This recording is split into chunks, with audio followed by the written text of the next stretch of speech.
Voilà, vous voyez, c'est tout à fait passionnant. Les 5 arguments sont donc anatomiques, paléontologiques, biogéographiques, embryologiques et biochimiques. Donc je vous invite vraiment à continuer l'exploration de tout ce savoir. Bon, donc je vous ai mis l'ensemble des questions sur une feuille sur École en ligne.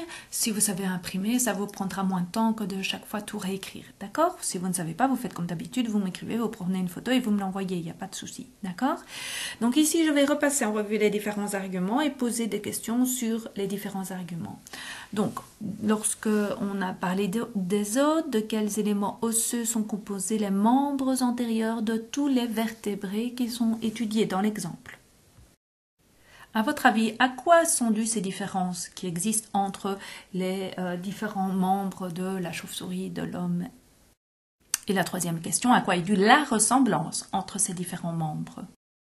Revenons maintenant à l'argument paléontologique. Comment a évolué de manière générale le nombre d'espèces entre le Dévonien et le Néogène? Donc je vous l'ai expliqué. Pouvez-vous me dire si tous les êtres vivants qui ont vécu sur Terre au cours des temps géologiques sont-ils déjà connus? Alors quelle découverte a convaincu les scientifiques du déplacement des continents pour élaborer la théorie de la dérive des continents? Je voudrais que vous m'expliquiez quel est l'impact de cette dérive des continents sur les êtres vivants.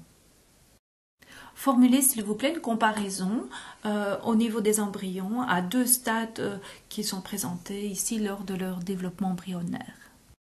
Et une petite question sur le dernier argument.